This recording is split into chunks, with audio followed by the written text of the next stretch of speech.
Assalamualaikum warahmatullahi wabarakatuh. Perkenalkan, nama saya Meta Fadila, mahasiswi angkatan 10 dari program studi profesi apoteker Sekolah Tinggi Ilmu Farmasi Riau dengan dosen pembimbing Bapak Apoteker Hayu Fadli MSI. Nah, pada kesempatan kali ini saya akan menjelaskan terkait dengan standar operasional prosedur retur produk berdasarkan ketetapan prinsipal di PBF.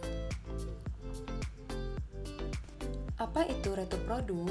Retur produk atau pengembalian adalah proses pengembalian perbekalan farmasi ke distributor yang dilakukan jika perbekalan farmasi yang diterima itu dalam keadaan rusak, terkontaminasi, ataupun palsu. Retur obat ke PBF itu bisa disebabkan oleh beberapa hal. Yang pertama, obat yang dikirim tidak sesuai dengan permintaan. Yang kedua, obat yang diterima itu sudah mendekati dengan tanggal kadaluarsa. Dan yang ketiga, produk obat dengan segel yang merusak sebelum digunakan.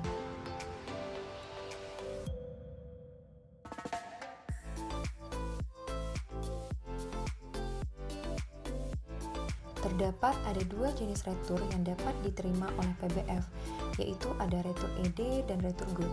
Retur ED atau retur expired date itu dapat dilakukan apabila produk obat mendekati atau sudah kadaluarsa. Kemudian ada retur good. Nah, retur good merupakan produk yang diretur masih dalam kualitas yang baik dan masih bisa dijual. Ini bisa terjadi karena kesalahan order oleh outlet. Selanjutnya, ini adalah alur retur ED. Dimulai ketika sales mendapat info retur dari outlet. Selanjutnya, sales akan mengecek fisik barang yang diretur apakah sesuai dengan kriteria retur. Lalu, jika sudah sesuai, maka sales akan mengisi dokumen retur, yaitu berupa TTRB atau tanda terima retur barang. Sales akan mengecek lagi jumlah barang yang diretur apakah jumlahnya banyak ataupun sedikit. Jika barang yang diretur itu sedikit, maka outlet akan langsung menandatangani dokumen TTRB tersebut.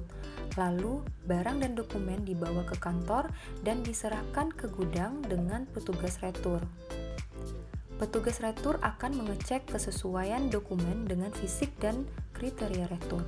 Selanjutnya, apabila telah sesuai, maka barang diterima dan ditempatkan pada area terpisah, dan admin gudang akan memproses dokumen retur tersebut. Jika barang yang diretur itu adalah psikotropika ataupun prekursor, maka petugas harus menginfokan kepada apoteker.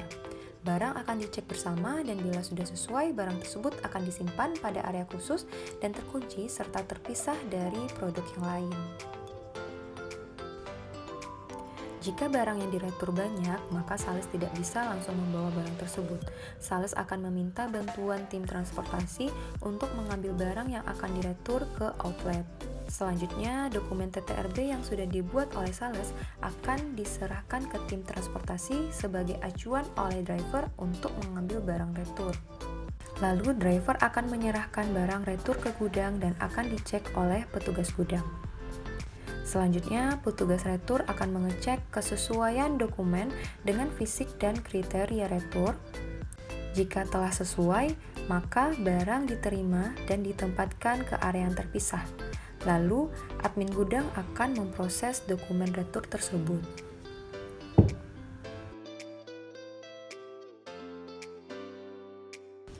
Ini adalah alur retur good. Dimulai ketika sales mendapat info retur dari outlet, selanjutnya sales akan mengecek fisik barang apakah sudah sesuai dengan kriteria retur. Jika telah sesuai, maka sales akan mengisi dokumen retur yaitu TTRB. Nah, sales akan mengecek kembali jumlah yang diretur apakah jumlahnya sedikit atau banyak. Apabila barang yang diretur itu sedikit, maka minta outlet untuk menandatangani TTRB. Barang dan dokumen dibawa ke kantor dan diserahkan ke gudang dengan petugas retur. Jika barang yang diretur banyak, maka sales tidak bisa langsung membawa barang yang diretur. Sales akan meminta tim transportasi untuk mengambil barang yang akan diretur ke outlet. Dokumen TTRB yang sudah diisi oleh sales maka akan diserahkan ke tim transportasi sebagai acuan driver untuk mengambil barang. Driver akan menyerahkan barang retur ke petugas gudang. Sebelum diproses untuk jadi stok kembali, maka produk tersebut disimpan di area transit, dan apabila sudah diproses, maka produk tersebut sudah bisa untuk dijual. Sekian pemaparan dari saya, semoga bisa bermanfaat.